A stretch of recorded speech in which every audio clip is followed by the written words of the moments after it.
Teluk Intan merupakan sebuah bandar yang terletak di negeri Perak. Bandar Teluk Intan merupakan pusat pentadbiran hilir Perak. Teluk Intan ini juga merupakan bandar ketiga terbesar di negeri Perak jika dibandingkan dengan Kampar, Tapah, Hutan Melintang dan Bagan Datuk. Bentuk bandar ini adalah berbentuk U kerana ianya dilingkungi oleh aliran Sungai Perak dan Sungai Bidul. Kini saya berada di Sungai Perak. Jadi kita lihat di sebelah kanan saya ini merupakan Sungai Perak yang biasanya di mana penduduk sekitar akan menggunakan Sungai Perak ini untuk kegiatan aktiviti memancing dan sebagainya lah. Sebagai contoh, di sebelah kanan saya itu mungkin bot persendirian yang digunakan untuk aktiviti memancing. Bentuk muka bumi bandar ini adalah mendatar dan tanah yang terdapat di bandar ini adalah tanah jenis alluvium. Kebanyakan tanah di bandar Teluk Intan adalah kepunyaan estet dan perkebun kecil. Kawasan Teluk Intan merupakan sebahagian daerah hilir Perak yang tidak terkecuali menjadi kawasan yang dipenuhi dengan tanaman kelapa sawit. Kini saya berada di salah sebuah kebun kelapa sawit dan kita akan menemu ramah seorang daripada pengusaha kelapa sawit. Okey, sekarang saya berada di salah sebuah kebun kelapa sawit dan saya akan menemu ramah salah seorang daripada pengusaha kelapa sawit yang berada di Teluk Intan. Assalamualaikum Encik. Waalaikumsalam. Boleh perkenalkan nama Encik? Nama saya Amir. Pada pendapat Encik, mengapakah Encik memilih untuk mengusahakan kelapa sawit berbanding dengan tanaman-tanaman yang lain? Pertama, kerana tanahnya sesuai di kawasan Teluk Intan ni, sesuai tanam dengan sawit. Yang keduanya, harga sawit ni, dia komuniti sawit ni dijual di pasaran antarabangsa. Maknanya dia dua negara. Jadi harganya sekarang ni dah naik sampai 400 lebih.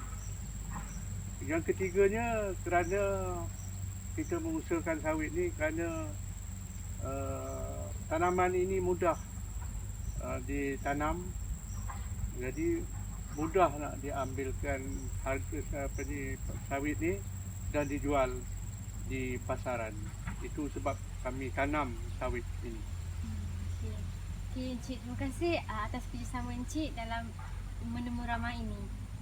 Sama-sama. Pada bulan Mei hingga September, bandar Teluk Intan mengalami musim yang relatif kering disebabkan oleh musuh barat daya, manakala Oktober hingga Januari bandar Teluk Intan menerima hujan lebat sehingga berlakunya banjir. Tarikan utama di bandar Teluk Intan adalah Menara Condong Teluk Intan. Pada tahun 1997, Majlis Perbadaran Teluk Intan telah membina dataran di sekeliling bangunan Menara Condong sebagai satu usaha untuk menonjolkan keunikan bangunan ini. Okey, sekarang saya berada di Menara Condong yang merupakan salah sebuah tarikan utama yang berada di bandar Teluk Intan. Okey, mari kita lihat Menara Condong ini. Jom!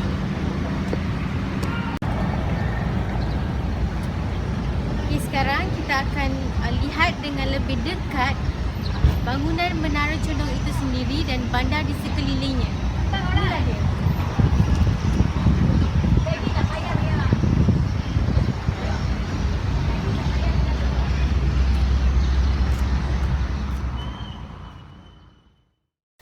Reka bentuk Menara Teluk Intan ini dipengaruhi oleh seni bina Cina yang berkonsepkan sebuah pagoda kerana kontraktor yang membina bangunan ini merupakan seorang kontraktor China iaitu Chong Leong Chun.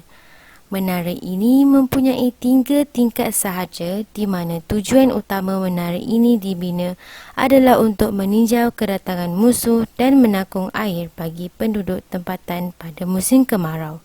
Menara ini dikatakan unik kerana menara ini menyerupai Menara Pisa yang terdapat di Itali. Banjir besar yang berlaku di Teluk Intan pada tahun 1895 telah menyebabkan menara ini condong kerana tidak dapat menampung bebanan air yang sangat berat. Ikut data bancian pada tahun 2010, Bandar Teluk Intan mempunyai 208,570 orang penduduk. Bandar Teluk Intan terdiri daripada kaum Melayu, Cina dan India. Setiap masyarakat di Bandar Teluk Intan amat menghormati antara satu sama lain. Hal ini dapat dibuktikan apabila setiap masyarakat akan menyambut perayaan atau festival bersama-sama di dataran Menara Condong. Terdapat pelbagai tempat beribadah untuk setiap kaum di Bandar Teluk Intan. Antaranya ialah Masjid Sultan Idris bagi agama Islam, Kuil Sri Maha Kaliaman bagi agama Hindu dan Tokong Hok Sun Kiong bagi agama Buddha. Tarian tradisional yang terdapat di Bandar Teluk Intan ialah tarian Dapus.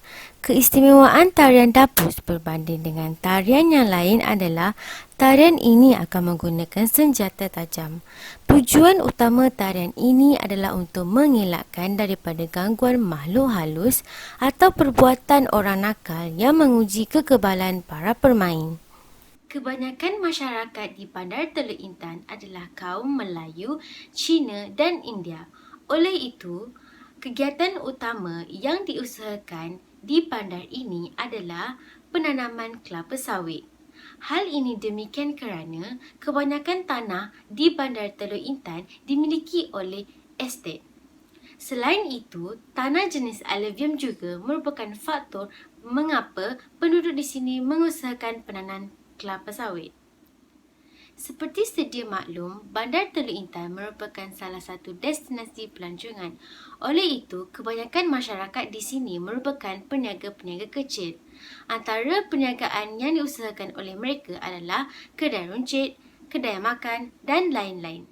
Terdapat juga masyarakat di sini yang bekerja sebagai kaki tangan awam kerajaan. Hal ini demikian kerana Bandar Teluk Intan dilengkapi dengan pelbagai fasilitis seperti pejabat-pejabat kerajaan.